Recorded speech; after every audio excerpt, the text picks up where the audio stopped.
আপনি দেখছেন news now, আমরা জানি কোনটা খবর। এই মুহূর্তে এক নজরে চোখ রাখবো রাজ্যের বন্যা পরিস্থিতিতে। গত দুদিন ধরে রাজ্যে বন্যা পরিস্থিতি বহাল। মূলত দক্ষিণ জেলা ক্ষতিগ্রস্ত হয়েছে এবং এর মধ্যে সাবরুম, বিলোনিয়া, বগাফা, শান্তিরবাজার ইত্যাদি এলাকা চরমভাবে ক্ষতিগ্রস্ত। আবারও জানাই যে গত দুদিন ধরে অবিরাম ভারী বর্ষণে রাজ্যে বন্যা পরিস্থিতি বহাল। মূলত দক্ষিণ জেলা ক্ষতিগ্রস্ত হয়েছে, তার মধ্যে সাবরুম, বিলোনিয়া, বগাফা, শান্তিরবাজার ইত্যাদি এলাকা চরমভাবে ক্ষতিগ্রস্ত। প্রশাসনের তরফ থেকে সতর্কতা বজায় রাখার জন্য কিন্তু মাইকিং করা হচ্ছে।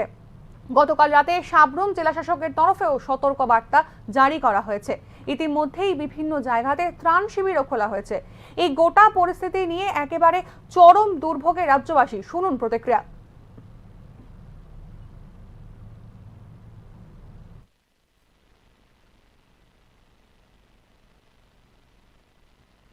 পরিস্থিতি কিভাবে গাড়ি ঘোড়া চালামো, জলে মানে জলের লাগিয়া প্যাসেঞ্জারে আইতে হচ্ছে না। আমরা তো সকাল ধরে আইয়া বইয়ে রয়েছি, জল কি করবো, জল দেখেন প্যাসেঞ্জার আইতে হচ্ছে না। এরকম পরিস্থিতি কিভাবে প্যাসেঞ্জার আইব, একই অবস্থা। মানে জল যাবার কোনো লাইন নাই।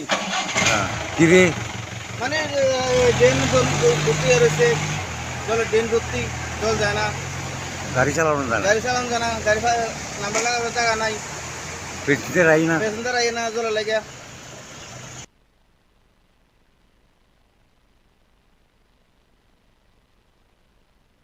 যেমনটা আপনাদেরকে জানাচ্ছিলাম যে ইতিমধ্যে যে বন্যা পরিস্থিতির সৃষ্টি হয়েছে রাজ্যে, তার জন্য কিন্তু বিভিন্ন জায়গায় ত্রাণ শিবির খোলা হয়েছে। সাবরুমের বগাফা কমিউনিটি হল এবং স্কুলে একটি ত্রাণ শিবির খোলা হয়েছে। ইতিমধ্যেই সেখানে গতকাল রাত থেকে 15 জন শরণার্থী আশ্রয় নিয়েছেন। এবং যেমনটা আমরা জানি যে প্রতি বছরই কিন্তু এই বর্ষার মৌসুমে সাবরুম শহরের অবস্থা একেবারে নাকাল হয়ে থাকে। এবছরও তাই একেবারে পরিস্থিতির কোনো রকমের কোনো উন্নতি হচ্ছে না। সাবরুম শহরে প্রতিনিয়ত ঢুকছে জল। আগামী 48 ঘন্টা গোমতী এবং দক্ষিণ জেলায় কমলা সতর্কতা জারি করা হয়েছে। আবারও জানাই যে আগামী 48 ঘন্টা খুবই গুরুত্বপূর্ণ রাজ্যের জন্য। আগামী 48 ঘন্টা গোমতী এবং দক্ষিণ জেলায় কমলা সতর্কতা জারি করা হয়েছে।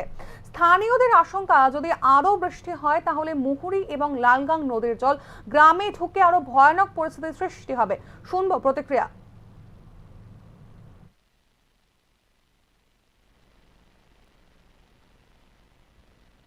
পরিস্থিতি কিভাবে গাড়ি ঘোড়া চালামো, জলে মানে জলের লাগিয়া প্যাসেঞ্জারে আইতে হচ্ছে না। আমরা তো সকাল ধরে আইয়া বইয়ে রয়েছি, জল কি করবো, জল দেখেন প্যাসেঞ্জার আইতে হচ্ছে না। এরকম পরিস্থিতি কিভাবে প্যাসেঞ্জার আইব, একই অবস্থা। মানে জল যাবার কোনো লাইন নাই। কিরে মানে ড্রেন ভর্তি রয়েছে, জলের ড্রেন ভর্তি, জল যায় না, গাড়ি চালানো জানা গাড়ি চালানো যায় না, গাড়ি নাম্বার লাগাবার জায়গা নাই, পেটিতে রাই না প্যাসেঞ্জার আই না জলে লাগিয়া।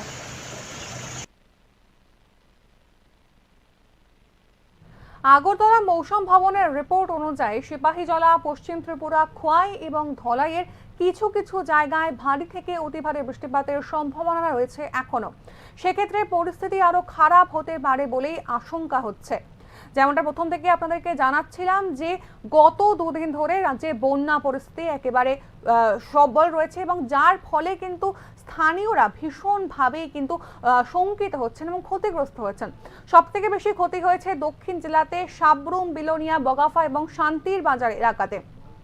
ইতিমধ্যেই এই যে বন্যা পরিস্থিতি, সেই বন্যা পরিস্থিতি থেকে বাঁচার জন্য বিভিন্ন জায়গাতে ত্রাণ শিবির খোলা হয়েছে। সাবরুমের বগাফা কমিউনিটি হল এবং স্কুলেও একটি ত্রাণ শিবির খোলা হয়েছে। ইতিমধ্যেই সেখানে গতকাল রাত থেকে 15 জন শরণার্থী আশ্রয় নিয়েছেন। আগামী 48 ঘন্টা গোমতী এবং দক্ষিণ জেলার জন্য ভীষণ ভীষণ গুরুত্বপূর্ণ, কেননা আগামী 48 ঘন্টা গোমতী এবং দক্ষিণ জেলার জন্য কমলা সতর্কতা জারি করা হয়েছে। স্থানীয়দের আশঙ্কা, এক্ষেত্রে যদি আরও বৃষ্টি হয় তাহলে মুহুরী এবং লালগাং নদীর জল গ্রামে ঢুকে আরো ভয়ানক পরিস্থিতির সৃষ্টি হবে। এই গোটা বিষয়তে আমাদের আরো চোখ থাকবে এবং আমরা প্রতিনিয়ত ওয়েদার নিয়ে যে পরিবর্তন হচ্ছে সেই প্রতিটি পরিবর্তন আপনাদেরকে আপডেট দিতে থাকবো।